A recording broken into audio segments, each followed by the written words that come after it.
I'm on my way to interview the owner of an interesting car.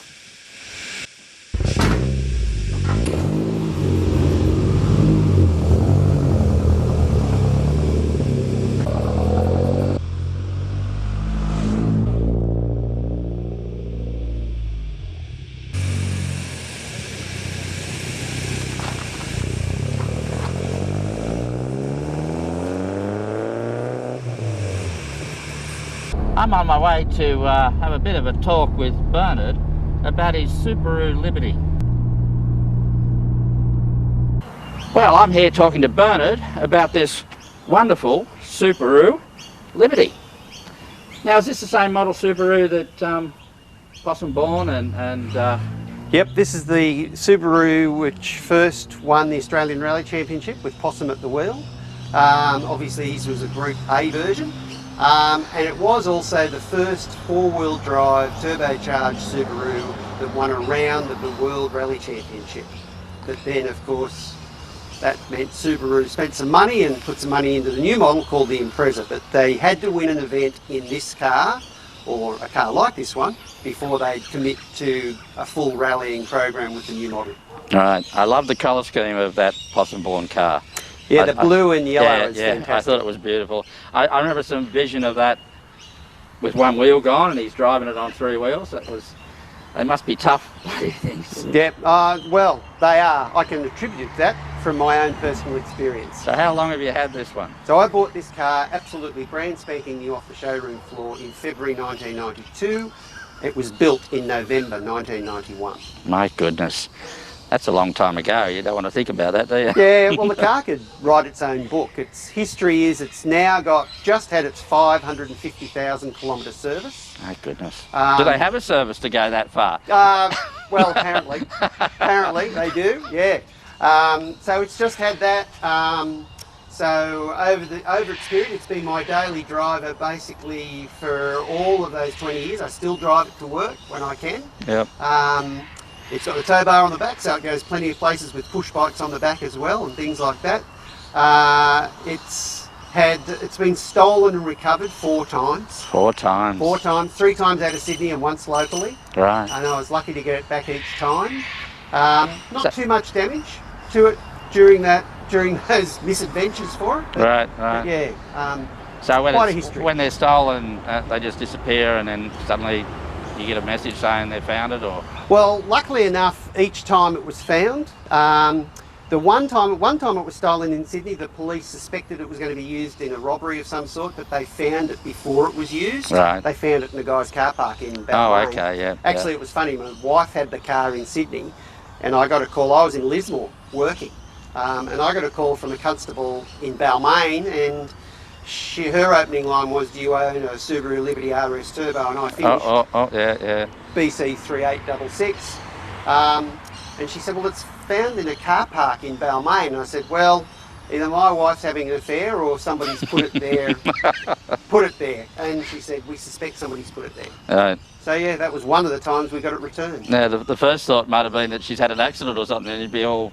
Well, no. Well, given the fact that by then the car had about 300,000 Ks on it, some of my more salacious mates were suggesting she was leaving the keys in it with a sign on the mirror, "Please steal me," because she wanted to buy a brand new car. Yeah, right. Yeah. Now, these things, what are they? A 4-cylinder turbocharged, what, 2 litres? 2 litre. So they're a 2 litre, full-time 4-wheel drive turbocharged vehicle. Right. And look, at the time it was released, it was one of the quicker cars around. Some of its competition history, it actually won a Nelson's Plains Sprint outright. And it was up against another, the Subaru Liberty RS Turbo on the same day with a father and son team in it. So as I said, it had 1,500 Ks on it when I took it up there and belted it around the Nelson's Plains track. Aside from that, really, its competition history is now more doing touring road events with predominantly the Australian Historic Rally Group. Yep. Now, with that many Ks on it, how much, or how reliable has that those years been? It's been phenomenally reliable. Probably I do get it serviced every 5,000 Ks, and that's been religious for me. So basically, the things that have been replaced on the car include 2 clutches, but bear in mind it was stolen and recovered 4 times and driven pretty hard. So it's had 2 clutches, it's had a couple of light bulbs, it's had a fuel pump, and it's just had a steering rack put in it, and it's had a complete and utter water pipes and water cooling system, completely renovated. Right. And other than that, turbo's original. Motor hasn't had a spanner put on it. My goodness. It did blow a hose, and the water ran out of it again around about that 300,000 kilometre mark. And John Collins can tell you that he lifted the head off it just to check the gaskets and things like that after it got itself a bit hot. And essentially the hone marks were still in the bores at 350,000 Ks. So there's no actual broken down on the side of the road calling NRMA story to tell? Just the one time when Madeline, as I said, my wife, Madeline, was driving it to Sydney. Very fortunately for me, she's pretty sympathetic and about cars, and suddenly realised on cruise control that performance was going off. Took a glance at the temperature gauge, and obviously it was pretty elevated, and she just switched the thing off and let it run to a stop. And yes, it did get towed home from that one, but would you believe every other fault, and particularly the power steering and the radiator fault I had with it recently, happened on this very driveway. Got itself home and then failed. Yeah, right. Now, owning a car for that period of time, it's not so much that you get attached to the car, it's more you get attached to what you've done with the car. So is this something that will stay in the shed forever, or absolutely won't be going anywhere? Yeah, no, it'll definitely stay in the shed forever. Right. Madeline rather cheekily suggested a few years ago when I bought another car that maybe it's time for the Liberty to go, and I reminded her that I met the Liberty in 1992 and I met her in 1996, right. And so therefore perhaps it was last on and first off, and we won't have this conversation again. She was pretty chuffed by the fact that, oh well, okay, I know where I stand at least. So what actually, at the very start of it all, what motivated you to say, okay, I like that car?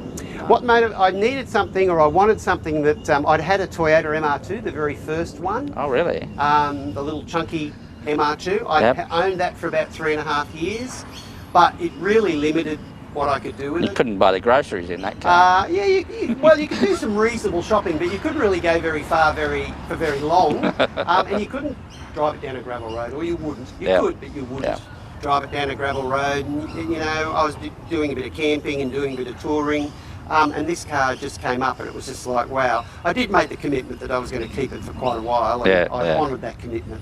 Yeah. Look, cars are funny things. Like, practicality is not something that should come into owning a car. It certainly doesn't with me.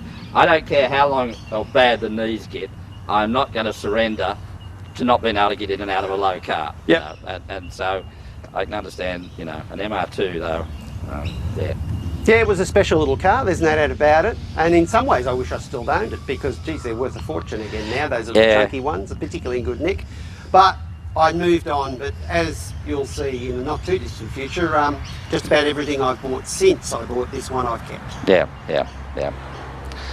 Well, thanks for that interview, Bernard, all about this Subaru Liberty, and thanks for that. No problem. I'm Quack McMullard, bye for now.